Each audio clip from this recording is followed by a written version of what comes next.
Hello everyone, परम TV ਤੁਹਾਡਾ ਸਵਾਗਤ ਕਰਦਾ ਹੈ ਆਪਣੇ ਵਿਊਅਰਸ ਦੀ ਸਿਹਤ ਸੰਭਾਲ ਨੂੰ ਲੈ ਕੇ ਸ਼ੁਰੂ ਕੀਤੇ ਪ੍ਰੋਗਰਾਮ ਬੀ ਫॉर ਬੋਡੀ ਦੇ ਵਿੱਚ। ਇਸ ਪ੍ਰੋਗਰਾਮ ਦੇ ਤਹਿਤ ਅਸੀਂ ਅਲੱਗ-ਅਲੱਗ ਐਕਸਪਰਟ ਡਾਕਟਰਸ ਜੋ ਆਪਣੀ ਫੀਲਡ ਦੇ ਮਾਹਿਰ ਹਨ ਉਹਨਾਂ ਨੂੰ ਅਸੀਂ ਸਪੈਸ਼ਲ ਸੱਦੇ ਤੇ ਆਪਣੇ ਸਟੂਡੀਓ ਬੁਲਾਉਂਦੇ ਹਾਂ ਤੇ ਉਹਨਾਂ ਕੋਲ ਤੁਹਾਡੀ ਸਿਹਤ ਨਾਲ ਜੁੜੇ ਹੋਏ ਕਈ ਸਵਾਲ ਪੁੱਛਦੇ ਹਾਂ ਤਾਂ ਕਿ ਸਾਡੇ ਵਿਊਅਰਸ ਨੂੰ ਉਹਨਾਂ ਦਾ ਫਾਇਦਾ ਮਿਲ ਸਕੇ। ਸੋ ਅੱਜ ਇਸੇ ਹੀ ਕੜੀ ਤਹਿਤ ਅਸੀਂ ਬਹੁਤ ਹੀ ਖਾਸ ਸੱਦੇ ਤੇ ਬਹੁਤ ਹੀ ਸ਼ਹਿਰ ਦੇ ਮੈਂ ਤਾਂ ਕਹਾਂਗਾ ਕਿ ਬਿਜ਼ੀ ਡਾਕਟਰ ਤੇ ਜੋ ਕਿ ਕਿਸੇ ਵੀ ਕਹਿ ਲਓ ਕਿ ਤਾਰਫ ਦੇ ਮੁਹਤਾਜ ਨਹੀਂ ਹਨ ਤੇ ਉਹਨਾਂ ਨੂੰ ਅਸੀਂ ਆਪਣੇ ਸੱਦੇ ਤੇ ਇੱਥੇ ਬੁਲਾਇਆ ਹੈ ਤੇ ਅਸੀਂ ਉਹਨਾਂ ਦਾ ਇੱਥੇ ਆਉਣ ਤੇ ਧੰਨਵਾਦ ਕਰਦੇ ਹਾਂ। ਮੇਰੀ ਮੁਰਾਦ ਹੈ ਡਾਕਟਰ टीके चाकू जी। डॉक्टर साहब तुहाडा वेलकम है कि तुसीं साडे इक सद्दे ते इत्थे आए। सो डॉक्टर साहब बारे मैं सिंपल इन्नी को गल कवांगा, बाकी तां डिटेल विच इन्हां कोल ही असीं जानन दी कोशिश करांगे कि डॉक्टर साहब आई स्पैशलिस्ट हन ते काफ़ी इन्हां दा नाम है इस फील्ड विच। इह किन्ने पुराने इस फील्ड विच अपने काम कर रहे हैं अगे होके ते इन्हां दी एजुकेशनल बैकग्राउंड की है, होर भी कई कुछ पर्सनल भी इन्हां नाल सवाल करांगे ते कुछ इन्हां दी फील्ड दे नाल रिलेटेड जो कि साडे सेहत नाल संबंधित सवाल हैं वो असीं करांगे। सो डॉक्टर साहब ज़्यादा कंफर्टेबल हैं हिंदी विच ते मैं भी कोशिश करांगा कोशिश करेंगे दोनों को इकट्ठे मिक्स मैं भी कोशिश करूंगा कि मैं माड़ी हिंदी बोलूँ। मुझे तो हिंदी में थोड़ा सा ऐसे ही है पर चलो मैं फिर भी ट्राई करूंगा। तो डॉक्टर साहब का वेलकम करते हुए हम सबसे पहले डॉक्टर साहब आप अपनी प्रोफेशनल बैकग्राउंड के बारे में बताएं और जैसे कि एजुकेशन और आप कब से इस प्रोफेशन में हैं, इससे शुरू करते हैं फिर आगे बात करते हैं। ओके इस प्रोफेशन में तो वैसे तो जो इनिशियल मेरी एजुकेशन है वो तो हुई थी कश्मीर में। श्रीनगर में मैंने +2 वहाँ पर किया। एक्चुअली मैं ओरिजिनली तो वहाँ से ही हूँ, कश्मीर से ही श्रीनगर। तो वहाँ के +2 के बाद आप समझे फिर तो मुझे पंजाब ने ही अडॉप्ट कर लिया क्योंकि उसके बाद मेरा ख्याल है मेरा कम टाइम कश्मीर में रहा और बाकी सारा टाइम पंजाब में ही रहा सारा कुछ। तो इसलिए Punjab is my adopted home. तो फिर उसके बाद मैं यहाँ पर आया, मैंने यहाँ ग्रेजुएशन की लुधियाना से ही मैंने MBBS किया। उसके बाद फिर स्पेशलाइजेशन मैंने आइज़ में की, उसमें मैं फिर था all India institute of medical sciences में। वहाँ पर मैं कुछ साल रह के फिर मैं आ गया पोस्ट ग्रेजुएट इंस्टीट्यूट चंडीगढ़ में, PGI चंडीगढ़ जिसको हम कहते हैं। और वहाँ पर भी मैंने कोई 4-5 साल वहाँ पर करके फिर मैं यहाँ पर आया CMC में, क्रिश्चियन मेडिकल कॉलेज में। वहाँ पर मैं फैकल्टी मेंबर था। तो आप समझे ये सिलसिला जो मेरा आई का जो है सब्जेक्ट जो है और इसे ये समझ लो अब आप 72 से लगातार 72 से उसमें पढ़ाई वगैरह और फिर 80 में मैंने CMC छोड़ दिया और उसके बाद मैं प्रैक्टिस में हूँ। 80 में वो समझे आप भी 40 साल वो हो गए, उसके पहले भी 8-10 साल हो गए तो आप समझे अप्रॉक्सिमेटली तो तकरीबन आधी कह लीजिए कि सदी। बिल्कुल आपने इस प्रोफेशन को दिया। और हम तो ये कहते हैं कि लुधियाना के बहुत बड़े भाग्य हैं कि ऐसे डॉक्टर लुधियाना की नहीं बल्कि मैं तो देखा तो बहुत दूर दूर से लोग पूरे नॉर्थ रीजन से, और अभी मुझे नहीं पता कि कहाँ से आते हैं पर नॉर्थ रीजन की तो मैं गवाही देता हूँ कि नॉर्थ रीजन से बहुत दूर दूर से लोग इनसे जो है चेकअप के लिए आते हैं। तो ये हमारे लिए भी बड़ा सौभाग्य कि ये आज इन्होंने टाइम दिया और इसके लिए भी हम इनका धन्यवाद करते हैं कि आज इन्होंने अपना लंच टाइम हमें दिया है। तो ये हमारे लिए बहुत बड़ी बात है। तो हम डॉक्टर साहब का भी ज़्यादा टाइम नहीं लेंगे। तो डॉक्टर साहब मेरे क्वेश्चन भी कोशिश करूंगा कि छोटे छोटे हों पर हाँ डिटेल जरूर होगा कि आप आंसर में कोई ऐसी कंजूसी मत करिए। पूरा करेंगे। ठीक है, ओके। तो सबसे पहले सर जो मैं क्वेश्चन शुरू करने लगा वो वैसे तो बड़ा ये ना कह लीजिए ऑकवर्ड सा क्वेश्चन है पर ये है कि जब भी आपका कोई नाम सुनता है जैसे मुझे इंप्रेशन पड़ता है जब मैंने अपने बच्चों को कहा था तो कि आई स्पेशलिस्ट के पास हमने चेकअप के लिए जाना तो कहते कौन डॉक्टर कौन है, मैंने कहा डॉक्टर चाकू टीके। तो ये हैरान हो जाते हैं भाई ये कैसा नाम है, ये कैसा नाम है। तो ये मैं बस यही पूछना चाहता कि ये आप ही की चॉइस थी कि इसी ही नाम को लेकर अपनी प्रोफेशनल ग्रोथ करनी है, इसके पास नहीं मैं बताऊंगा। एक्चुअली जब मैं यहाँ आया, जब मैं लुधियाना आया और मैंने प्रैक्टिस शुरू की तो मेरा बोर्ड जो था क्लिनिक का उसमें लिखा था पूरा मेरा असली नाम है तेज किशन चाकू। चाकू मेरा सरनेम है। ओके। और मेरा जो मेन नेम, फर्स्ट नेम और सेकंड नेम है वो है एक्चुअली तेज किशन। तो चाकू। अब क्या हुआ था यहाँ पर, जब आप पेशेंट, मैंने बोर्ड पर तो यही लिखा था पहले, तेज किशन चाकू। फिर ऐसे हुआ जब मैंने साल भर ये किया तो फिर मैंने देखा कि जो कोई भी पेशेंट आता था, खैर लेडीज, वो ये जैसे ओल्ड लेडीज आती थी ये, या कोई विलेज से वगैरह, वो हमेशा कहते अच्छा जी चाकू डॉक्टर, चाकू डॉक्टर। तो फिर मैंने कहा ओहो, ये तो तेज किशन तो किसी को पता नहीं है, तो ये मुझे नाम याद कर रहे हैं ये चाकू डॉक्टर से। तो इसलिए एवरीबॉडी जो भी था हर एक कहता था चाकू डॉक्टर। तो मैंने अपना नाम ही बदल दिया। मैंने कहा पहले चाकू ही लगा लो तो बाद में अपना नाम रखा हो। तो फिर मैंने वो खुद उसके बाद, यानी ये आप समझो ये पंजाब ने ही मेरा नाम रखा, डॉक्टर चाकू। तो चूंकि ये फिर ऐसा हो गया तो मैंने कहा नहीं, अब ये गलत है। तो इसलिए मैं फिर लिखता रहा डॉक्टर चाकू, टी के हो गया तेज किशन और चाकू। लेकिन अब टी के तो सारे भूल गए, अब बस डॉक्टर चाकू। और ये ऐसा नाम है, मैंने देखा जब किसी को कहते हैं तो वो फिर ये भूलता ही नहीं है। बिल्कुल सही बात है। तो ये है इसका मेरे नाम का। तो ये भी जो एक हम चाहते हैं कि आपकी सेहत को लेकर मिसकंसेप्शंस जो बनी होती हैं वो तो दूर कराएं ही इनसे, बल्कि इनके नाम के लिए भी मैं चाहता था कि क्लैरिफिकेशन सभी को होनी चाहिए। चलिए ठीक है, तो हम इसकी फॉर्मल शुरुआत करते हैं। तो सबसे पहले जो मेरा पहला क्वेश्चन होगा कि आंखों की सेहत से आप क्या समझते हैं?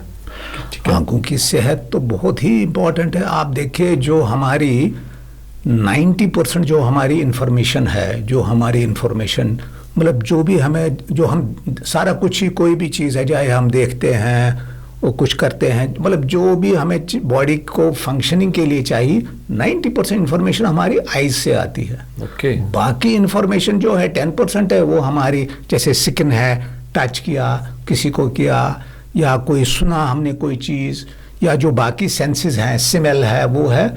ये तो सारा सिर्फ 10% इसका इनपुट है।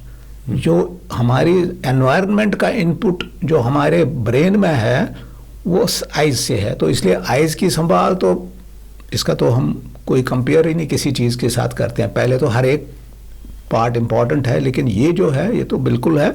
तो इसलिए इसकी जो संभाल है वो तो बहुत बहुत इम्पॉर्टेंट है, तो वो ज़रूर होनी चाहिए। जैसे कहते हैं ना कि दांत गए, स्वाद गया और आंखें गई तो जहान ही गया। बिल्कुल, तो बिल्कुल सही बात है। स्वाद के बिना शायद हम अपना गुजारा कर चल सकता है, आंखें चलेगी तो ये कहते हैं कि दुनिया ही लुट गई है ना, जहान ही चला गया। एक्चुअली वो तो बिल्कुल, तो ये तो सबसे आगे इसको ही रखना चाहिए।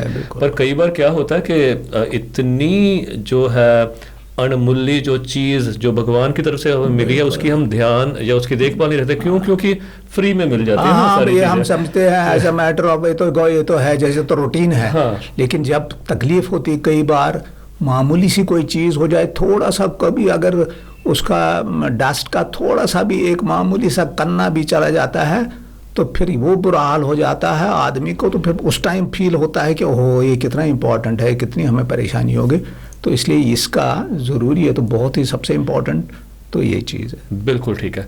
तो ये तो पता चल गया कि सेहत इसकी बहुत ज़रूरी है, इसकी संभाल रखनी बहुत ज़रूरी है, सबसे इम्पोर्टेंट। तो सेकंड क्वेश्चन इसके साथ ही है जो इसके ऑटोमेटिकली दिमाग में आता है, तो अगर इतनी इम्पोर्टेंट है तो इसको हम मेंटेन कैसे रख सकें? क्या करें, क्या प्रिकॉशन रखें कि हमारी जो आई साइट है वो चिरस्थायी मतलब ये तो नहीं मैं कहूँगा कि मरते दम तक बनी रहे, पर जितनी जो जैसा हम जिस एज में जैसा होना चाहिए वैसे में एग्जैक्टली। एक तो यार पीरियोडिकल चेकअप तो बहुत इम्पोर्टेंट है, वो मैं इसलिए कह रहा हूँ क्योंकि हम देखते हैं बच्चे अचानक कई बार वहाँ उनका स्कूलों में चेकअप होता है तो उनको पता नहीं, वो 2-3 साल से उनकी आई साइट वीक होती है। किसी का 2 नंबर आ रहा है, किसी का 4 नंबर, किसी का 6 नंबर, और पता ही नहीं होता है। तो इसलिए सबसे इम्पोर्टेंट है कि एटलीस्ट 1 साल में एक दफ़ा चेकअप लाजमी होना चाहिए। क्योंकि कई बीमारियां तो ऐसी है जो तो पता लगता है हाँ जी मेरी जी निगाह कट गई है, मुझे आंख में दर्द है, मुझे ऐसा है, मुझे वो तो हो गया, उसके लिए तो आदमी चला जाएगा डॉक्टर के पास। लेकिन कई ऐसी बीमारियां हैं जिसका पेशेंट को आइडिया ही नहीं हो सकता है, ना उसका उसको कोई सिम्टम होता है, मतलब कोई उसकी कोई तकलीफ या कोई ऐसा कुछ भी नहीं होता। लेकिन फिर जब वो ज़्यादा बढ़ जाती है एक लेवल से ज़्यादा, फिर वो आता है और उस टाइम में ऑलरेडी वो डैमेज काफ़ी है। तो इसलिए ये है बेस्ट है प्रिकॉशन बिल्कुल। कि आप जाइए और साल में एक दफ़ा करिए, कोई अगर आपको प्रॉब्लम नहीं है तब भी साल में एक दफ़ा चेक कराएं, क्योंकि उससे ये है कि कई चीज़ें जो है उनका रोकथाम हो सकती है। बिल्कुल बढ़िया। कई हेल्थ से जुड़ी चीज़ों को लेकर उसको एक नाम देते हैं खर्चा, पर अगर हम इसको नाम दें इन्वेस्टमेंट, तो ये एक ज़्यादा बढ़िया मेरे ख्याल नाम होगा, क्योंकि इन्वेस्टमेंट में क्या होता है, जो आप कुछ दे रहे हो तो उसके बदले में आपको कुछ मिल भी रहा है। ये तो बहुत बड़ी इन्वेस्टमेंट है। बिल्कुल ना। क्योंकि अगर आप अपना विजन अगर आप रखते हो तो उससे तो बड़ी इन्वेस्टमेंट ही नहीं है कोई। और फिर कोई इतना कोई है नहीं, यहाँ पर तो हम कपड़े लेते हैं, कपड़े खरीदते हैं, साल 2 साल बाद उनको वैसे ही फेंकना पड़ता है, ख़राब हो जाते हैं। तो ये तो कुछ भी नहीं है। जो डॉक्टर की फीस है वो कोई इतनी लंबी चौड़ी यहाँ पर तो है नहीं। तो जो अगर हो भी, अगर 1 मिनट के लिए अगर हो भी, तो ये सबसे खर्चा, फर्स्ट प्रायोरिटी का खर्चा तो यही होना चाहिए। चाहे बाकी हम घूमने जाएं न जाएं, कपड़े अच्छे पहने न पहने, लेकिन एटलीस्ट 1 साल में, ये तो कोई ऐसा नहीं है 1 साल में 1 दफ़ा चेक कराना, ये तो सबसे एक तो नंबर 1 प्रायोरिटी होनी चाहिए। बिल्कुल ठीक है। दूसरी है मोतियाबिंद, जो हम आप सुनते रहते हैं, बल्कि बड़ी उम्र के शायद लोगों को होता है। तो उसके बारे में बताइए कि इसके बारे में किसी को कैसे पता चलता है कि उसका मोतियाबिंद है? एग्जैक्टली। हाँ, देखिए ऐसे है, मोतिया भी अब एक्चुअली 2 किस्म का है। एक तो है जिसको हम कहते हैं चिट्टा मोतिया, और एक है जिसको हम काला मोतिया। अब काला मोतिया आप छोड़िए फिलहाल तो चिट्टा मोतिया जो 90% हम सुनते हैं, देखते हैं, फलाने ने ऑपरेशन करा, फलाने ने। एक्चुअली जो मोतिया है ये एक एज रिलेटेड है, एज के साथ हो जाता है। अब किसी को आमतौर से तो 50 के बाद होना चाहिए, आप किसी को 40 में भी हो सकता है, 50 में भी हो सकता है, और 70 में भी हो सकता है। लेकिन यूजुअली ये जैसे हमारी बॉडी है जो उसमें चेंजेस आती हैं, ये भी ऐसी उसी तरह है। ये तो तकरीबन आप समझिए 100% होना ही होना है। हाँ, आप किसी को कम, किसी को ज़्यादा, किसी को अर्ली 10 साल, किसी को बाद में। हाँ, अब मोतिया का नॉर्मली तो ऐसी कोई चीज़ नहीं है कि जो पेशेंट को पता लग जाए कि भाई मुझे मोतिया है।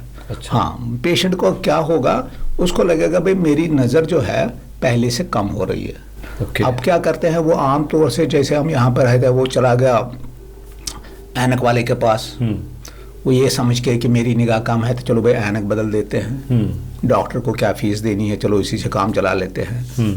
तो वो चला जाता है, वो उसको अपना थोड़ा बहुत वो नंबर चेंज करके देता है। लेकिन मोतिये में तो नंबर चेंज करके भी कोई खास फर्क तो पड़ता नहीं है। लेकिन जब वो ऐनक चेंज करते हैं, उसको थोड़ा बहुत लगता है, फिर वो 10-15 दिन बाद या महीने बाद फिर उसको लगता है नहीं मेरी तो वैसे की वैसे ही है।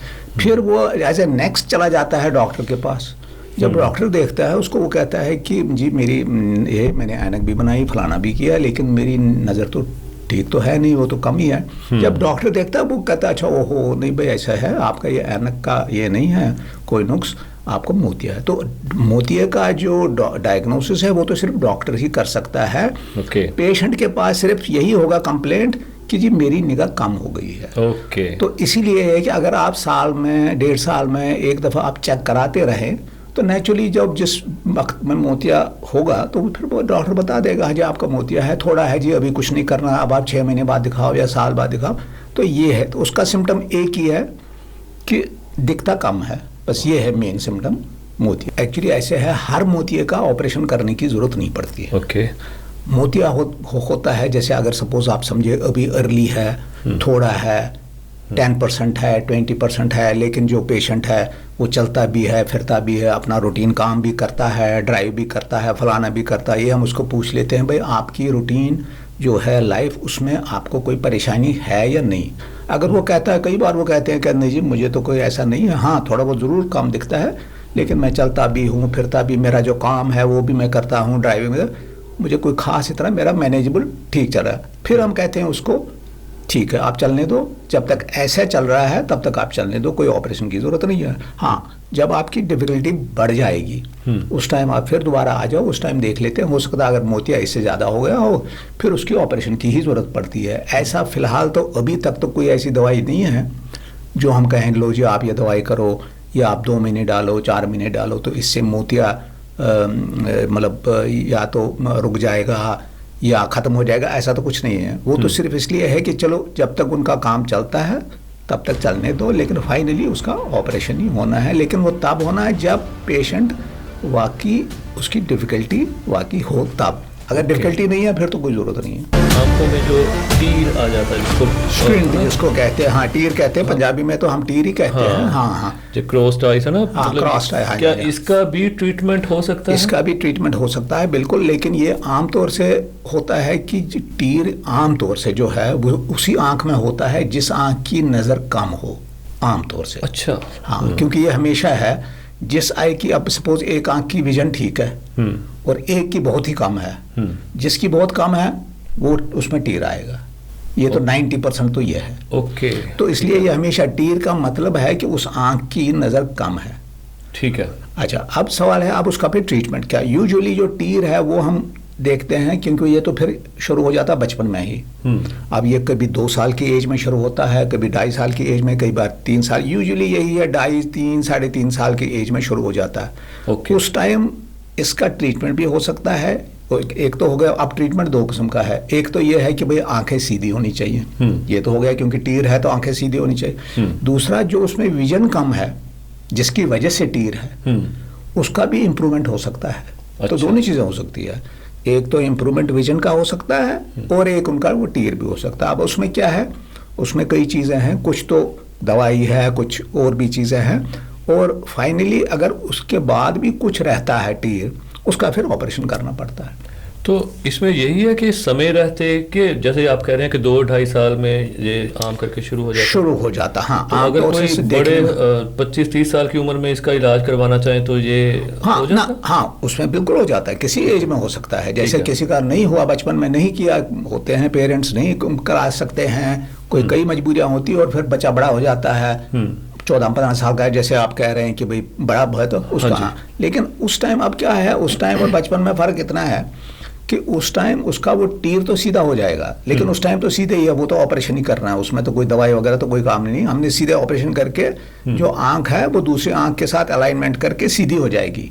लेकिन जो उसका विजन कम है, विजन को हम किसी तरीके से उस एज में नहीं इम्प्रूव कर सकते हैं। वो सिर्फ कॉस्मेटिकली उसकी आइज ठीक देखने में अच्छी लगेगी। ठीक है। हाँ, ये है। तो बाकी जो विजन है, विजन तो फिर अगर अर्ली हो, 9 साल से पहले हो, ओके, ठीक है। तो ये बहुत एक ना अच्छी इन्फॉर्मेशन डॉक्टर साहब ने दी, क्योंकि कई पेरेंट्स जो है इसका काफ़ी ना जिसे पंजाबी में कहते हैं कि कोल कर जाते हैं, है ना, कोल कर जाते हैं, एग्जैक्टली, वो बताते नहीं है ना, तो कहते भी चल कोई नहीं अभी देखेंगे, हाँ बिल्कुल आगे, तो ऐसे ही चलता रहता है। तो अगर आप करवाना चाहते हैं, तो अगर आपके पास पैसे नहीं भी हैं तो कई सारी वैसे देखो समाज सेवी संस्थाएं हैं, उनसे आप कॉन्टैक्ट कर सकते हैं। चैरिटेबल हॉस्पिटल है, कई है, ऐसा कुछ है तो सिर्फ अपने में विल होनी चाहिए, वो ये कराना है, बिल्कुल ऐसा कुछ नहीं है। बिल्कुल ठीक। तो अगली जो डिजीज है वो ये कम देखने में आती है, शायद आपके पास इसके केसेस हो, वो है जैसे हमने स्कूल में पढ़ा हुआ है कलर ब्लाइंडनेस के बारे में। कलर ब्लाइंडनेस, हाँ, कलर ब्लाइंडनेस एक्चुअली ये होता है by birth he,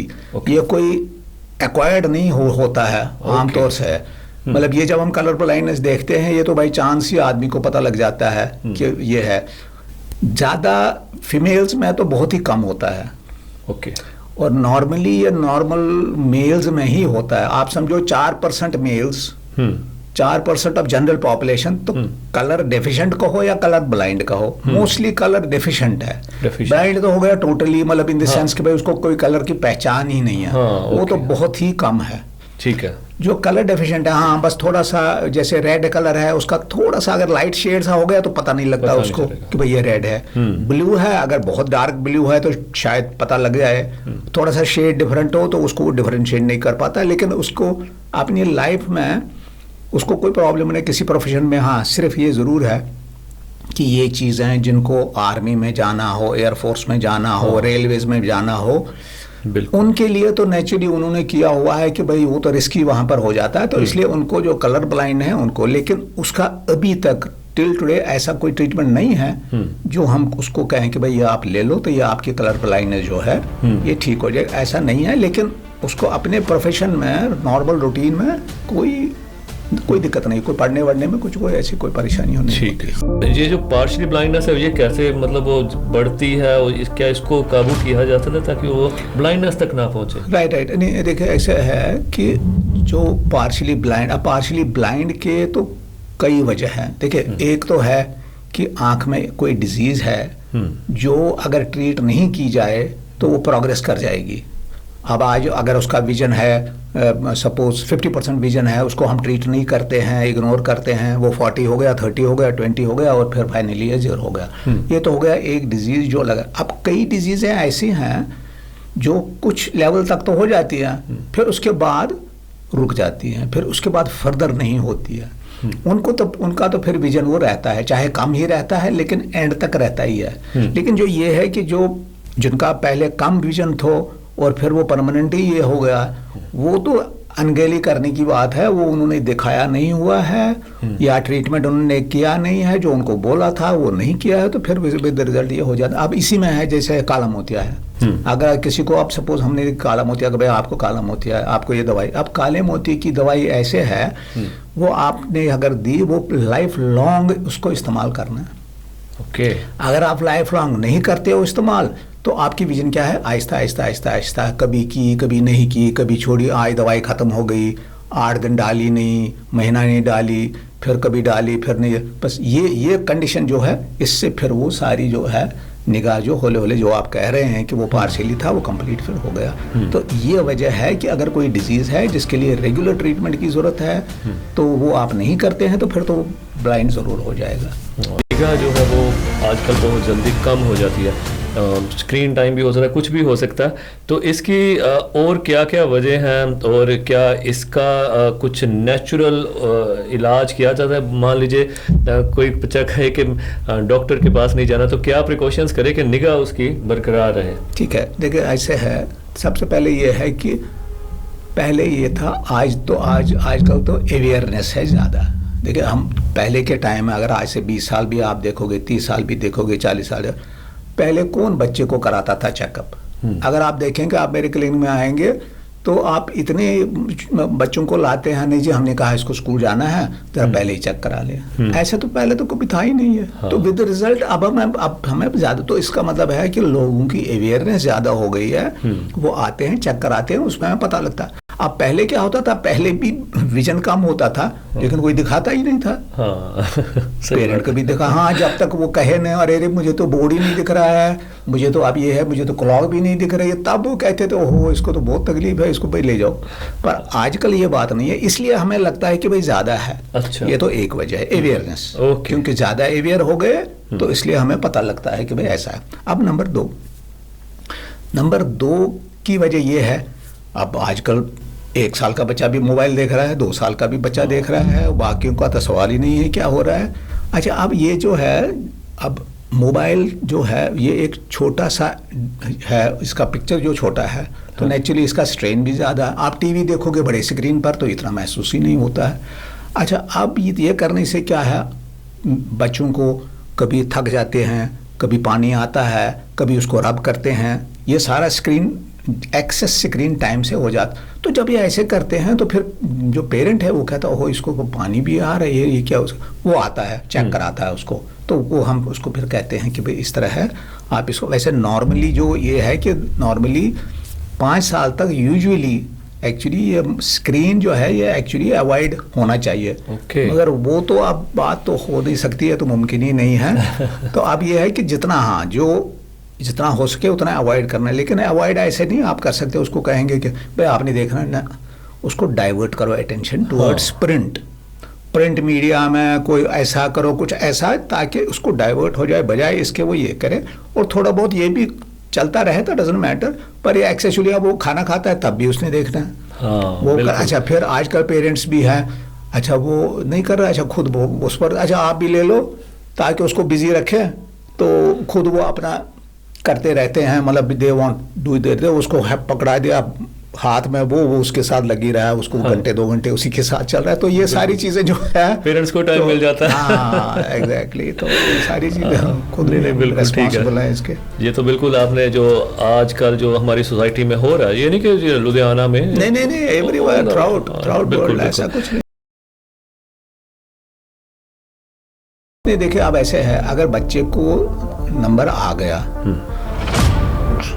most of the time तो वो होता है हेरिडिटरी, जैसे पेरेंट्स को लगा है, ग्रैंड पेरेंट्स को लगा है, फलानी को, मोस्टली तो यही होता है। बिल्कुल, ये तो एक वजह है। ठीक है। नंबर 2 है, अब सपोज अब लग गया, अब कई बार हेरिडिटरी नहीं भी हो सकता, उसके बगैर भी हो सकता है, लेकिन अगर नंबर लग गया, यूजुअली ये है कि अगर जो आम तौर से लगता है वो तो माइनस का ही नंबर लगता है, दैट मीन दूर देखने वाला ज़्यादा ही दिक्कत होती है, नज़दीक का तो तकरीबन ठीक ही होता बच्चों में। तो वो जो नंबर है वो कोई भी ऐसी दवाई नहीं है, हालांकि बड़ा वो ऐड होता है फलानी जगह फिस्तानी जगह, फलानी ने किया, ये सब बेवकूफ़ वाली बनाने वाली बात है। तो लेकिन ये किसी भी चीज़ से कोई दवाई ऐसे नहीं कि जिससे हम कहेंगे कि भाई ये रिवर्स हो जाएगा, नो। हाँ, बल्कि ये बढ़ता ही जाएगा जब तक इसका लिंक होता है बॉडी की ग्रोथ के साथ। जिस पीरियड में बच्चे की हाइट ज़्यादा बढ़ती है उस पीरियड में उसका नंबर भी बढ़ेगा। हाँ, ठीक। और ये नहीं कि सारा साल ही बढ़ता रहता है, कुछ ऐसा एक पीरियड होता है जिसमें ग्रोथ ज़्यादा होती है, सडनली किसी 6 महीने में आप देखोगे कुछ ग्रोथ थोड़ी सी ज़्यादा हो गई तो उसमें नंबर भी फिर बढ़ जाता है, फिर स्टेबल हो जाती है। तो फाइनली ये सिलसिला ऐसे ही चलता रहता है जब तक वो 18 साल 19 साल 17 साल, ये अप्रॉक्सीमेटली 1-2 साल पहले 1-2 साल बाद में स्टेबल हो जाता है।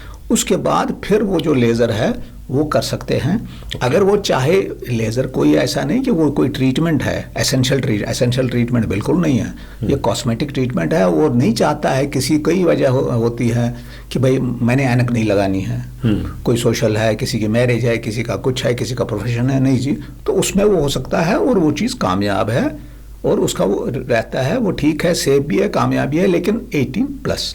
लेकिन ऐसा नहीं है कि हम दवाई से उसको कहें कि जी इसको दवाई से रिवर्स करके, नहीं, नो, इट्स अभी तक तो नहीं है। हो सकता है अगले 10 साल में कोई ऐसी चीज़ आ जाए, कोई बड़ी बात नहीं है।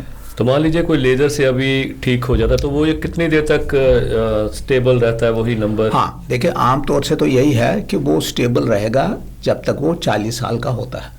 और 40 साल में जैसे हर एक ने, जैसे किसी ने कभी ऐनक ही नहीं लगाई हो उसको भी फिर 40 के करीब 42 के करीब नज़दीक के लिए ज़रूरत पड़ती है। हाँ जी, वो तो ज़रूरत पड़ेगी उसको भी। हाँ, 40 के करीब। बाकी जो दूर वाला है वो तो ठीक ही रहेगा, बिल्कुल, अनलेस आंख में कोई और तकलीफ बढ़ जाए, जैसे किसी को मोतिया हो गया, किसी को पर्दे में कोई नुक्स हो गया, किसी को डायबिटीज़ है, किसी को हाइपरटेंशन है जिसकी वजह से पीछे पर्दे में कोई नुक्स, वो तो और बात है। लेकिन अगर ये सारी चीज़ें नहीं हैं तो उसका लेज़र के बाद दूर की निगाह ठीक रहनी चाहिए जब तक कोई और बीमारी आंख में ना हो।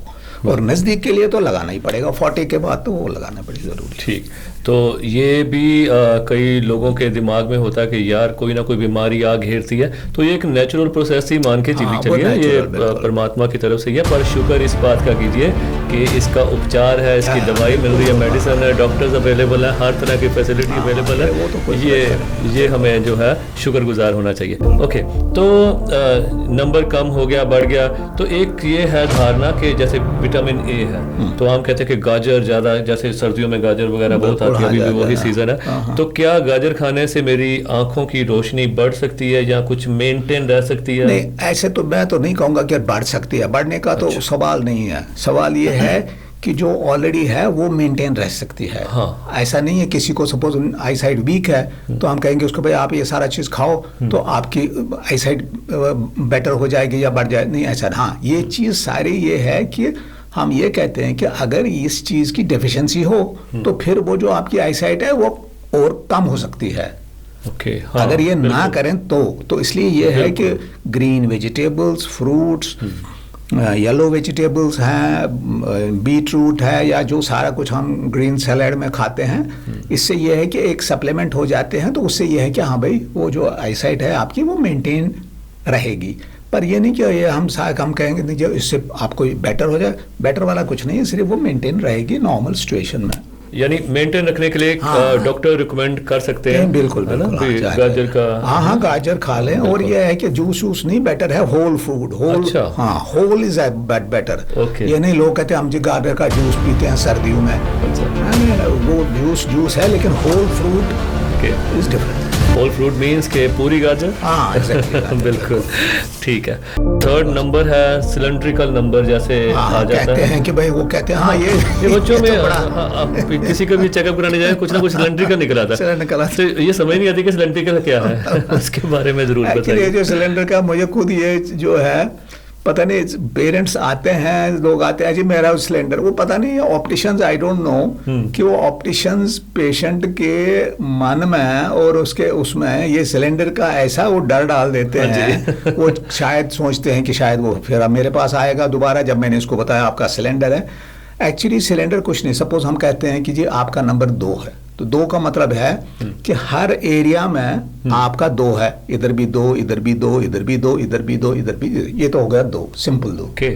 अगर हम कहते हैं जी आपका 2 है सिफियर और उसके साथ है एक सिलेंडर, मगर सिलेंडर जब हम कहेंगे तो उसका एक एंगल भी होगा साथ में जरूर, सिलेंडर विदाउट एंगल होगा नहीं। सपोज हम कहते हैं कि आपका है -2 और एक है उसके साथ -1 सिलेंडर 180, ओके 180 प्रिज्यूम्स, हाँ 180 हम कहते हैं, 90 हो 180, चलो 180 है, तो उसका मतलब कुछ भी नहीं, उसका मतलब यह है कि हर एरिया में आपका 2-2 तो है ही है। इन एडिशन जो ऐसे 180 के जो मेरिडियन है 180 का जो है दैट इज हॉरिजॉन्टल, उसमें आपको एक और एडिशन चाहिए, एक और नंबर का, दैट्स ऑल। ठीक है, ये हो गया। तो ये और जो ये है कंडीशन है, ये वैसे 80% होती है, लेकिन कम फॉर्म में ये 80% नॉर्मल है। ये नहीं कि भाई सिलेंडर का मतलब है कि ओहो ये तो बहुत ज्यादा वीक है, नो, ये कुछ नहीं है। ये अननेसेसरली एक इन्होंने अननेसेसरली मिथ की क्रिएट किया हुआ है कि जो सिलेंडर है वो तो हुआ कि मतलब उसका क्या हो ये तो बहुत ही खराब है, ऐसा कुछ नहीं। Cylinder is normal, 80% of the people जिनका भी है सिलेंडर होता है। सिर्फ हाँ आप डिपेंड करता है डिग्री पर, यूजुअली 0.5 तो ऑलमोस्ट 80% तो होता ही है। किसी का 1 हो, 1.5 हो, 2 हो, बस दैट्स ऑल, उससे ज़्यादा यूजुअली होता नहीं है। तो उसका मतलब कुछ भी नहीं है। और यूजुअली जो सिलेंडर वाला है ये बढ़ता भी नहीं है, ओके हाँ, ये तकरीबन उतना ही रहता है। और अगर कभी हाँ अगर बढ़े भी तो थोड़ा सा ही बढ़ता है, इसलिए इसको इम्पोर्टेंस की जरूरत नहीं है। तो लेकिन मतलब इसका यही है जो ऐसे मैंने आपको समझाया, ठीक है। तो इसलिए आप इसको यह करके ना समझे कि अगर मेरा सिलेंडर है फलानी का नहीं है तो उसका मतलब है मेरी निगाह ज्यादा वीक है। नो अच्छा जी, चलो ये तो बढ़िया हो गया, ये मिसकंसेप्शन जो थी हमारी रिमूव होगी। और सिलेंड्रिकल नंबर के साथ एक और जो डर था वो ये था कि कई लोग जो कॉन्टैक्ट लेंस लगाने में करते हैं, तो अभी का तो मुझे पता नहीं करंट सिचुएशन क्या है, पर जब मैंने पूछा था मेरे ख्याल 10-15 साल पहले नहीं लगेंगे, तो सिलेंड्रिकल नंबर पर कॉन्टैक्ट लेंस नहीं थे। अभी भी वो अवेलेबल नहीं है? नहीं है, अभी क्या पिछले 15 साल से अवेलेबल है। अच्छा हाँ ठीक है, पहले नहीं होते थे, पहले नहीं बनते थे, तो अब बनते हैं। ओके बिल्कुल। और बच्चों के लिए क्या ये कॉन्टैक्ट जो लेंस है वो सेफ है, क्या उन्हें लगाने चाहिए? कि देखिए ऐसा है, कॉन्टैक्ट लेंस तो सेफ है, ऐसा कुछ नहीं। सिर्फ क्वेश्चन ये है कि बच्चा वो खुद हैंडल कर सकता है या नहीं। ठीक है, क्योंकि उसमें बड़ी हाइजीन चाहिए, हाथ साफ है, हाथ क्लीन है, हाथ ड्राई है, फिर उसको संभाल के रखना है। ये नहीं है कि वो केयरलेसली ओवरवियर करें फिर रात को सो गया, ये है। तो इसलिए जो बच्चा की एज जो है वो एक रिस्पॉन्सिबल एज होनी चाहिए। तो हमारे हिसाब से कम वो 15 साल 16 साल का हो तो वो that is the right age. ऐसे तो किसी भी एज में हम लगा सकते हैं, लेकिन वो गलत है। ये एज है जब आपको लगता है कि वो जो है वो उसको खुद हैंडल कर सकता है, खुद उसकी देखभाल कर सकता है, हाइजीन अच्छी वो रख सकता है। तो उसे और हमारे हिसाब से हम जो यूजुअली हम 14, 15, 16 साल में कहते हैं कि भाई आप यूज़ करें और सेफ है, कोई ऐसा नहीं। अनलेस आप केयरलेस उसके साथ होगे तो फिर तो नेचुरली है, बट अदरवाइज सेफ कोई नो। बहुत बढ़िया। और अगला ये है कि कई बार डॉक्टर्स कुछ जो ना सप्लीमेंट भी जो है रिकमेंड करते हैं। जैसे हमारे यहाँ स्टूडियो में आए थे डॉक्टर आतमजीत सिंह जी जो डेंटिस्ट हैं, तो उन्होंने कहा था कि मैंने एक बंदे को जैसे माउथ फ्रेशनर जो एक रिकमेंड किया, पर वो 3-4 महीने के बाद मिला तो वो बोला कि डॉक्टर साहब जो आपने माउथ फ्रेशनर जो मुझे रिकमेंड किया था वो बहुत बढ़िया है, वो मैंने अभी तक यूज़ करता हूँ। तो डॉक्टर साहब बोले कि वो मैंने आपको सिर्फ 2 हफ्ते यूज़ करने के लिए बोला था, आपने उसमें फ्लोराइड की मात्रा होती है। तो अगर यही क्वेश्चन मैं आपसे पूछूं, जैसे वो आई ड्रॉपर्स होते हैं या ऐसा कुछ होता है, ये कितने लंबे समय तक यूज़ हम कर सकते हैं? उतने देर तक करना चाहिए यूज़ जहाँ तक वो डॉक्टर ने कहा हुआ हो। अगर उसने कहा ये महीना करो तो महीना करो, अगर उसने कहा 3 महीने करो तो 3 महीने। कई ड्रॉप्स तो ऐसे हैं जो आपको लाइफ लॉन्ग यूज़ करने हैं। जैसे मैं कह रहा था वो तो है जैसे जिनको ग्लूकोमा होता है या कोई ऐसी चीज़ें हैं जिसके लिए बिल्कुल लाइफ लॉन्ग यूज़ करना है। लेकिन हम यूजुअली क्या करते हैं, जब उन्होंने डॉक्टर साहब ने दवाई लिखी बस वो डाली, बस फिर बंद कर दी, फिर डाली, तो वो तो बिल्कुल टोटली गलत है। हाँ पूछो उनको कितनी देर करनी है जी। 2 महीने, बस 2 महीने के खत्म, स्टॉप। जैसे क्या मोबाइल, टीवी या कंप्यूटर के बहुत ज़्यादा नज़दीक बैठने से आंखों की रोशनी पर बुरा असर पड़ता है? नॉर्मली क्या है, उन्होंने देखा हुआ है, जो रिसर्च वगैरह जो भी हुई है वो उनके हिसाब से है कि जो ये डिजिटल डिवाइस है, स्क्रीन डिवाइस है, अब वो चाहे मोबाइल है, टैब है, कंप्यूटर है, आपका ये है टीवी है, जो भी स्क्रीन डिवाइस है, वो कहते हैं 9 hours a week। 9 hours a week। 9 hours a week, okay. क्या बात है। उसका मतलब हुआ तकरीबन घंटा सवा घंटा ही है। हाँ। पर ये तो काम चलना नहीं ना। ये तो मुमकिन है ही नहीं। आप थिंग्स हैव कम्प्लीटली चेंज। हाँ, आप सिर्फ ये है, आप प्रोफेशन है, उनको तो 8-8 घंटे 10-10 घंटे तो उसके करना पड़ता है। ठीक है। मोबाइल की इतनी ज़रूरत है कि इसके बगैर आदमी वी कांट इवन सर्वाइव, उसके बगैर हम रह नहीं सकते हैं। तो अब ये सारी चीज़ों को क्या करना है, हमने ये करना है कि जब हम कोई भी मोबाइल डिवाइस यूज़ कर रहे हैं, यूजुअली मोबाइल ही समझिए, क्योंकि मोस्टली तो मोबाइल ही होता है। हाँ जी। तो जब आप लगातार उसको देख रहे हैं, सपोज आधा घंटा देख रहे हैं ना, आप बीच में 2 मिनट के लिए, 1 मिनट के लिए, 5 मिनट के लिए टोटली आइज बंद करें। Keep your eyes shut. और फ्रीक्वेंटली ये करो, जितना आप लंबा काम करते हैं उतना फ्रीक्वेंटली इसको आप ये, और बहुत लंबा नहीं बंद करने की जरूरत है, कभी आधा मिनट, कभी 1 मिनट, कभी 2 मिनट, डिपेंडिंग अपॉन कैसी सिचुएशन। जैसे आपके सामने सपोज क्लाइंट बैठा है, अब उसके सामने आप बंद करके तो बैठ नहीं सकते। बिल्कुल। हाँ, आप ऐसे आपस में आप देख रहे हो, उस टाइम आप कर सकते हो। आप बैठे हो कहीं, या आप कभी कहीं वेटिंग होते हैं, कभी रेलवे स्टेशन, कभी एयरपोर्ट, या कहीं बस देखते रहते हैं। हाँ, देखो, चलो आप देख रहे हो तो, but in between keep your eyes shut. और दूसरा, बच्चों को भी मोबाइल का जो है, ठीक है, थोड़ा बहुत दे दिया, देख भी लिया, वो भी किया, लेकिन इन बिटवीन फिर उनको डाइवर्शन नहीं, वो भी नहीं, उनको सारा टाइम। हाँ, अब सवाल आपका था कि इससे निगाह कम हो सकती है। नहीं, ऐसा मुमकिन नहीं है। नो, निगाह कम नहीं हो सकती। हाँ, क्या होगा, स्ट्रेन होगा, हेडेक होगा, आंखें थक जाएगी आपकी, ड्राइनेस हो जाएगी। तो सारा आपका जो है आइज का एक बहुत मतलब डिस्कम्फर्ट बढ़ जाएगा। पर ये नहीं कि भाई आईसाइट वीक हो जाए, नहीं, वो तो मुमकिन नहीं है, क्योंकि वो फिलहाल ऐसा कुछ कोई ऐसा ये नहीं है कि कम नहीं होगा, वो मुमकिन नहीं है। सिर्फ डिस्कम्फर्ट आपका जरूर बढ़ जाएगा दिन ब दिन। ओके।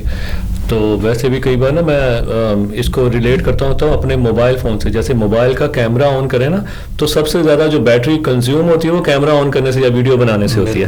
तो मैं कई बार मैं ये नोटिस कर चुका हूँ कि मैं जब बहुत थका होता हूँ तो मैं ऐसे बैठकर आंखें बंद कर लेता हूँ ना, जैसे मैं आंखें को समझता हूँ ये मेरा कैमरा है। एग्जैक्टली। तो आंखें बंद करने से जो रिलीफ मिलता है, जो है ना, तो वो, और दिमाग का भी आराम आ जाता है, क्योंकि आपका सारा दिमाग का ही काम है। बिल्कुल सही बात है, ये जरूरी है। फ्रीक्वेंट मतलब ब्लैकआउट, फ्रीक्वेंट ब्लैकआउट। ठीक है, आंख बंद करें। क्या अंधेरे में पढ़ने या कम रोशनी में पढ़ने से, या कई बच्चे लेट कर पढ़ते हैं, हाँ। तो उससे भी आई साइट का कोई फर्क पड़ता है? नहीं, ऐसे है, लेट के पढ़ने से आई साइट तो फर्क नहीं पड़ेगा, लेकिन आपका फिर वही डिस्कम्फर्ट बढ़ेगा। अगर आपका पोस्चर ठीक नहीं है तो उससे क्या, जो सारे जो आपका जो शोल्डर मसल है, बैक मसल है, नेक मसल है, और आई के भी जो मसल है, उनको भी एक पोस्चर चाहिए। नॉर्मल पोस्चर तो बैठने का है, जब आप लेटते हैं तो उनको भी वो एडजस्ट करना पड़ता है खुद आइज को। तो वो स्ट्रेन जरूर बढ़ेगा, आपको हेडेक हो सकता है, आपको आइज में पेन हो सकता है, वो चीज। Of course eye sight weak नहीं होगी, दैट इज श्योर है। ठीक है, ठीक है। सूरज को सीधा देखना, तेज रोशनी की तरफ आप सीधा देखते हो तो वो भी निगाह को डैमेज, कुछ नुकसान पहुंचा सकती है, ऐसा कुछ नहीं है? ऐसे है, मैं इनको दो मैं बता दूंगा आपको। ऐसे सबसे पहले जो आपने कहा सूरज को देखना, हाँ जी, वो हरगिज किसी भी हालत में नहीं करना चाहिए। ओके।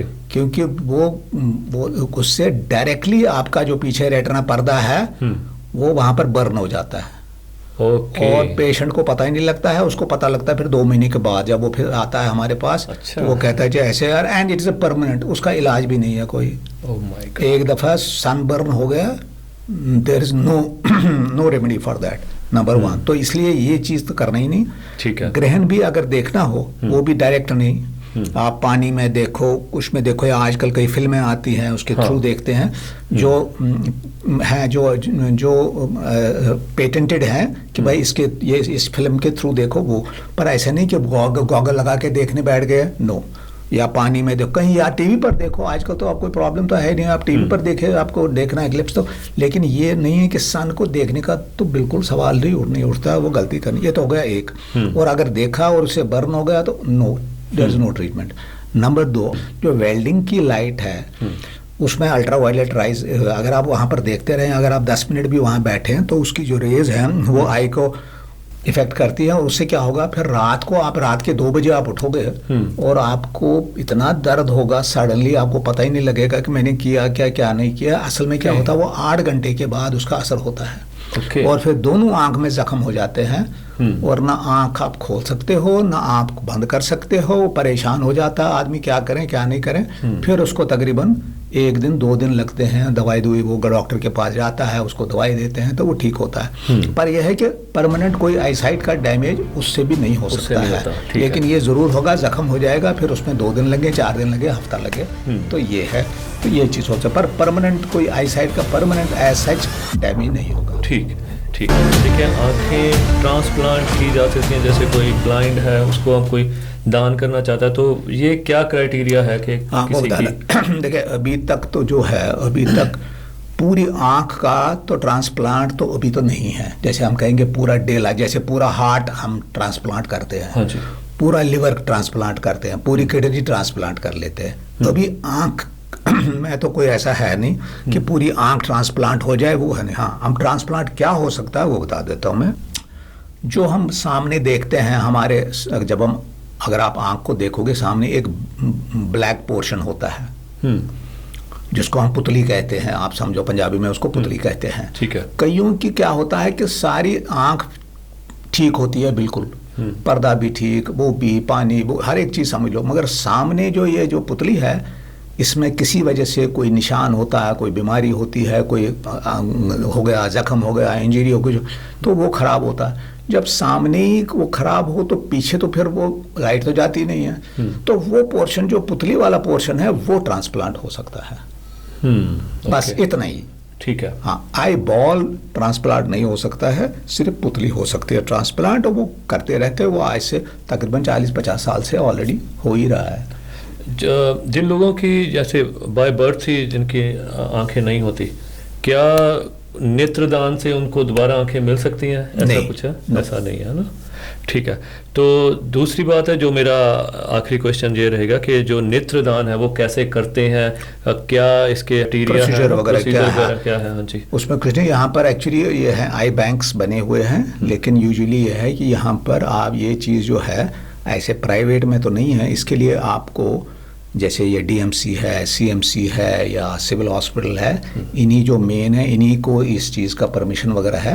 वहाँ पर आपने जाना है, वहाँ पर वो फॉर्म देते हैं, वो फॉर्म आपने भरना है। बस फिर आपका जो भी कोई आपका रिलेटिव हो, कुछ हो, उनने उनको इन्फॉर्म करना है कि भाई ऐसे हुआ है, लेकिन आपने अपने रिलेटिव को, अपने बच्चों को कहना है कि भाई ऐसा है, मैंने ऐसा किया हुआ है, ताकि उनको इन्फॉर्मेशन भेज जाए। उनको इन्फॉर्मेशन जाएगी, वो आएंगे, तो वो उसको क्या नाम है, दे विल टेक दे, वो पुतली जो है वो ले लेंगे और वो दान हो जाता है। तो ये जैसे हम डेथ की ही बात करें, तो डेथ के कितनी देर के अंदर अंदर ये नेत्रदान? बेस्ट तो है विदिन 4 आवर्स। Within 4 hours? हाँ जी। Okay, because it should be transplanted within 6 hours. हाँ, यस, ये इम्पोर्टेंट। ऐसे तो कुछ नहीं, ऐसे तो 12 घंटे भी बाद भी करते हैं, 24 घंटे बाद, लेकिन आइडियल जो है, ideal is 6 hours. 6 hours, ideal is 6 hours. इसलिए वो होना चाहिए, विद इन दैट टाइम होना चाहिए। तो आप अगर डिले भी हो गया कोई नहीं, आप कम से कम कुछ ना कुछ होगा, लेकिन जो ज़्यादा सर्वाइवल है वो विद इन 6 आवर्स ही है। With in 6 hours. डॉक्टर्स में जो होता है कि ज़्यादा से ज़्यादा पेशेंट आए और ज़्यादा से ज़्यादा जो है कमाई हो जाए, इन्होंने वहाँ क्या किया हुआ है, वहाँ टोकन लगाए हुए हैं, तो टोकन का इन्होंने टाइम किया हुआ भी, ये इतने टोकन ही मैंने देने हैं, उसके बाद कोई जो है वो नहीं देखते। तो ये मुझे बड़ी अच्छी बात लगी कि कोई ऐसे लालच नहीं इन्होंने रखा हुआ है, टोकन खत्म तो बाकी कल देखेंगे। तो फिर भी मैं देखता हूँ कि टाइम फिर भी कितना ही लग जाता है, रात को भी ये लेट हो जाता जाते हैं। वैसे आम इनका ये शायद 6-7 बजे तक शायद होगा, पर ये काफ़ी इनका टाइम जो है चला जाता है। जो टोकन भी देते हैं उसमें ये उनको कोई ऐसे भागम भाग नहीं होती कि फटाफट अगला, बड़े आराम से प्यार से ये चेकअप करते हैं। तो एक तो सर आप अपने क्लिनिक के बारे में बताइए और क्या क्या फैसिलिटीज़ वहाँ अवेलेबल हैं और कौन से पेशेंट जो हैं आपको जो है वो कांटेक्ट कर सकते हैं, इसके बारे में बताइए। ऐसे है हमारे पास तो जो 90% जो केसेस हैं उसके लिए फैसिलिटी अवेलेबल, जैसे आई टेस्ट है, आई टेस्ट का कर लेते हैं। अब जैसे आप पहले कह रहे थे वो स्किन जिसको टीर है, उसका ट्रीटमेंट हो सकता है, उसका सर्जरी हो सकता है, उसका बाकी जो ट्रीटमेंट है, मोतिया का ऑपरेशन होता है, चाहे काला मोतिया हो चाहे चिट्टा मोतिया हो। पीछे पर्दे में कई बार कई नुक्स होते हैं, शुगर की वजह से पीछे शुगर, पर्दे में शुगर जमी हुई है, उसके लिए कभी लेजर की जरूरत पड़ती है, कई बार इंजेक्शन की जरूरत पड़ती है। तो इसी तरह जो 90% तो यही होता है। हो सकता है एक या कोई छोटे बच्चे हैं जो बिल्कुल ही 2-3 हफ्ते के होते हैं, उनको कई बार जो प्रीमेच्योर होते हैं उनको ऑक्सीजन दिया होता है, तो उनके पर्दे का भी चेकअप वगैरह करना पड़ता है, तो वो भी फैसिलिटी भी अवेलेबल है। तो इसलिए ये कई अब चीज़ें ऐसी भी हैं जिनका शायद नहीं है, उनको फिर हम भेज देते हैं, हम पीजीआई भेज देते हैं, लेकिन आमतौर से ज़रूरत पड़ती नहीं है तकरीबन। या कोई एंजियोग्राफी है और पीछे पर्दे का कोई देखना है वगैरह, सारी चीज़ों का है, तो हमें उधर इधर ज़्यादा भेजने की जरूरत। हाँ, ये है कॉर्निया का, आप ये जो पुतली वगैरह का है, ये वाला इंतज़ाम नहीं है, इसके लिए हमें फिर भेज देते हैं उनको। कई बार डीएमसी भेजते हैं, कई बार कहीं भेजते हैं जहाँ पर जिनका वो उस किस्म का हो। ठीक है। तो आखिर में हमारे जो व्यूअर्स हैं उन्होंने कुछ अपने क्वेश्चंस भेजे हैं। तो पहला क्वेश्चन जो डॉक्टर साहब से किसी ने पूछा है वो दिलराज कौर दिल्ली से हैं।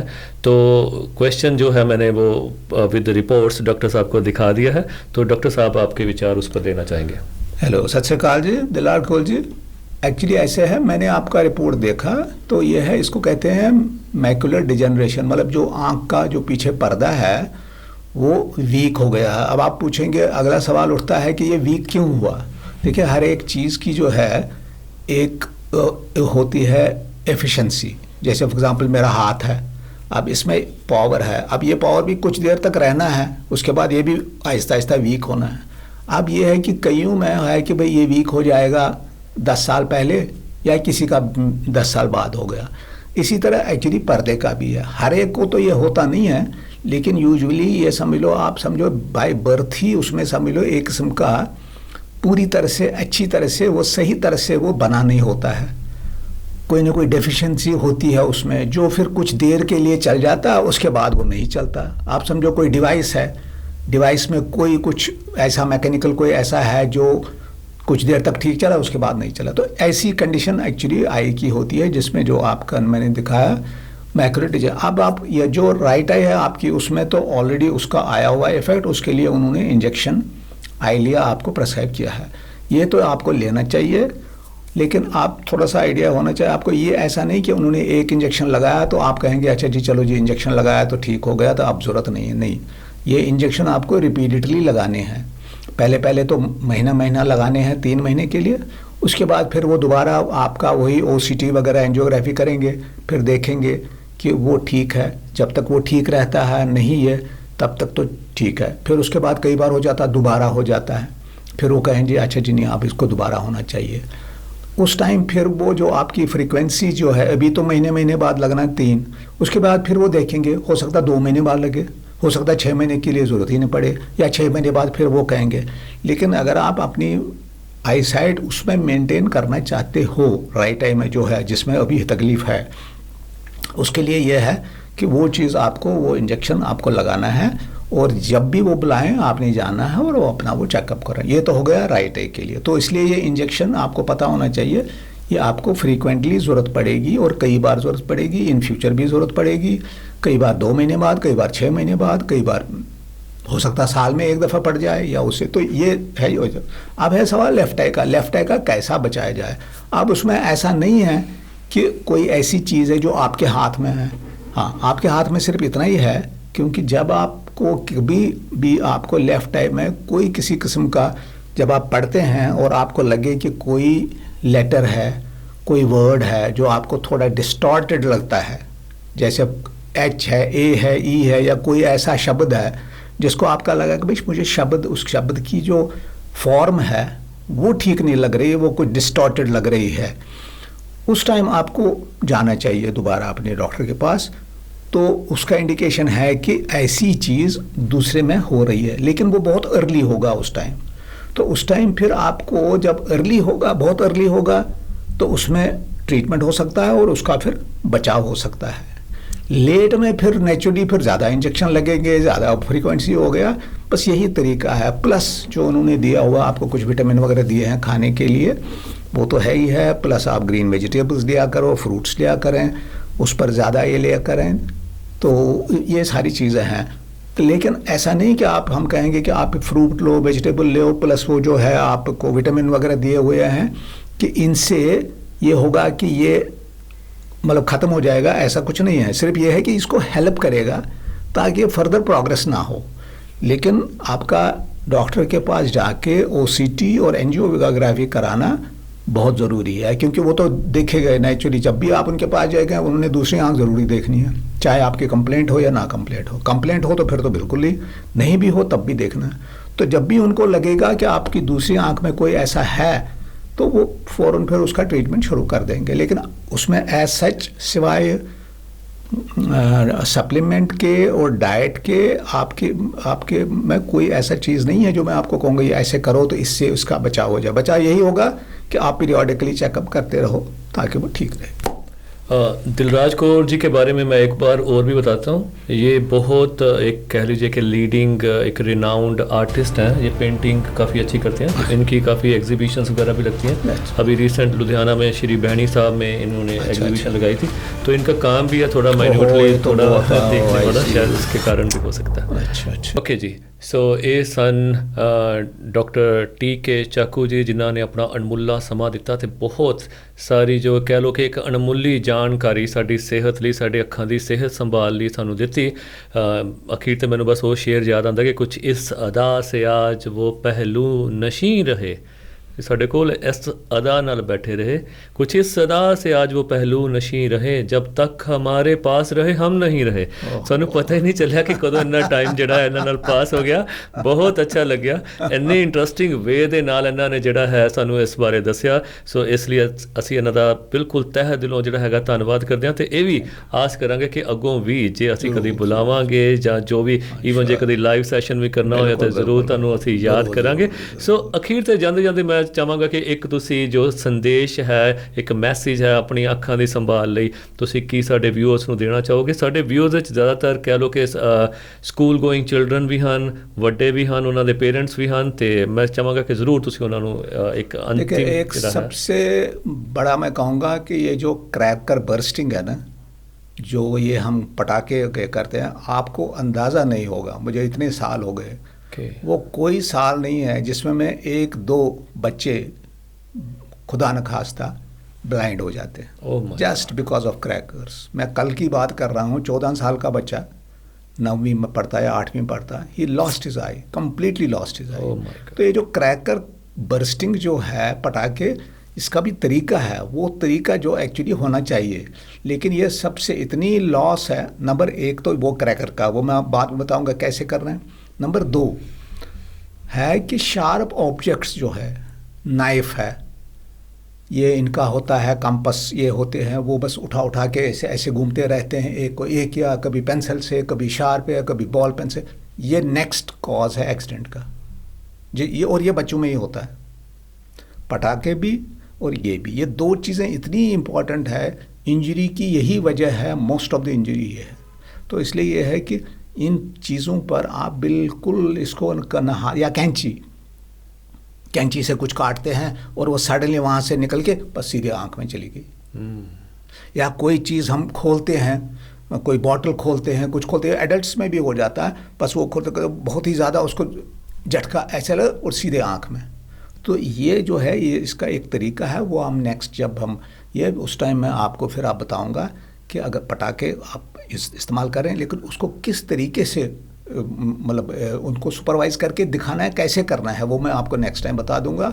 और ये जो ऑब्जेक्ट्स हैं, शार्प ऑब्जेक्ट्स हैं, इवन टॉयज़ हैं, छोटे बच्चे हैं, टॉयज़ होते हैं उनके पास, कभी शार्प टॉयज़ होते हैं, लग जाए शार्प टॉयज़, शार्प ऑब्जेक्ट्स जो हैं, और क्रैकर, सबसे most important cause of injury है, तो इसलिए इस पर आप मैक्सिमम ध्यान रखा करें। ओके, तो जाते जाते बस एक लास्ट जो मेरे दिमाग में आया था क्वेश्चन, जैसे आपने अभी बताया कि लेट के पढ़ने से आंखें जो निगाह वो ख़राब नहीं होती, तो मैं ये सोचने लगा तो ये जो चश्मे बच्चों को लग रहे हैं, एक तो आपने कारण ये बताया कि हेरिडिटी माँ बाप को लगे होते हैं ना, तो इसके अलावा भी कोई और कारण है चश्मे लगने का? मोस्टली तो यही है। अच्छा, ठीक है। मोस्टली तो यही है, अनलेस कोई बीमारी वगैरह हो तो और बात है, लेकिन मोस्टली तो यही हेरिडिटरी है। हाँ, ऐसा नहीं है जैसे हम सोचते हैं, आम लोग सोचते हैं बस उसने तो टीवी देख लिया ज़्यादा, उसने मोबाइल देख लिया ज़्यादा, उसने ऐसे किया, वो बच्चा पहले से उससे फिर इसकी आई साइड वीक होगी। नो, ऐसा मुमकिन नहीं है, मोस्टली हेरिडिटरी है। तो लेकिन जो फिर हमारा लाइफस्टाइल वगैरह है उससे वो हो जाता है, मतलब वो फर्दर उसमें स्ट्रेन है, इसको हेडेक है, वो सारी चीज़ तो हो जाएगी। हाँ, सारी हो जाएगी। ये आंख नहीं खोलता है, इसको आंख में दर्द होती है, ये कहता है मुझे सिर दर्द है, ये कहता है मेरी आंखें दर्द है, मेरी आंखें सूजी हुई हैं, ये सारी चीज़ तो होगी। लेकिन ये है कि आई साइट उस तरह नहीं वीक होगी कि उसको ऐनक की ज़रूरत पड़े। मोस्टली ये हेरिडिटरी होता है। अब कई बार सवाल उठता है कि पेरेंट्स को तो लगी ही नहीं है, तो फिर इसको क्यों लगी हुई है?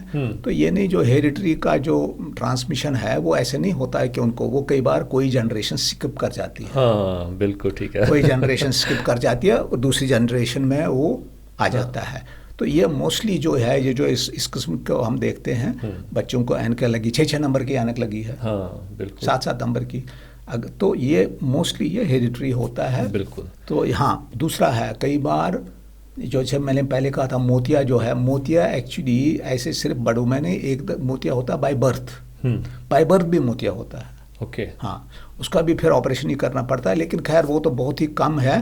पर ये जो आप कहते हैं सिंपल, जैसे आजकल ऐनक लगती है, बच्चा आ गया उसको दिखता ही नहीं है, उधर नहीं दिखता है, कभी 2 नंबर लगाया, कभी 4 नंबर लगाया, किसी को आधा नंबर लगाया, ये सारा हेरिडिटरी है। लेकिन कोई जनरेशन स्किप कर गई, कोई जनरेशन में आ गया, तो ये उस तरीका का है। बट मोस्टली यही है, सिर्फ वो टीवी और वो मोबाइल देखने से नहीं है, उससे बाकी सारा कुछ होगा, लेकिन ये चीज़ नहीं होगी। मतलब ये है कि आँखों की जो कह लीजिए कि बीमारी सिर्फ यही नहीं है कि आँखों का से कम दिखना, ज़्यादा दिखना, ये तो नज़र का काम है, पर ये जो बाकी बीमारियां हैं जो टीवी ज़्यादा स्क्रीन टाइमिंग से होती हैं, उसको भी जो है हमने ज़रूर वॉच करना है कि ज़्यादा से ज़्यादा जो अपनी आँखों का ध्यान हमने खुद रखना है। टीवी और जैसा डॉक्टर साहब ने बताया कि लिमिटेड रखना है, और 9 आवर्स अ वीक, 9 घंटे। और अगर ऐसा नहीं हो सकता तो वो जो छोटे छोटे उन्होंने उपाय बताए हैं कि आंखें बंद करके 30 सेकेंड्स या 1 मिनट तक आप ये इसको एक्सरसाइज कर सकते हैं। तो बहुत सारी ऐसी बातें हैं जो ऐसे मैं अभी सोच रहा हूँ कि इसको नटशेल कैसे करूँ, अगर मैं सागर कैसे भरूँ। तो यही बात है कि सारी वीडियो देखकर आप जो भी आप इसको जितना भी आपको समझ आता है ज़रूर उसको अपनी लाइफ में अप्लाई कीजिए। और आखिर में फिर दोबारा से डॉक्टर साहब आपका बहुत बहुत धन्यवाद, आपने इतने अपना टाइम निकाला बिजी शेड्यूल से। तो बहुत अच्छा लगा आपसे मिलकर, दोबारा फिर मुलाकात होगी। Thank you so much.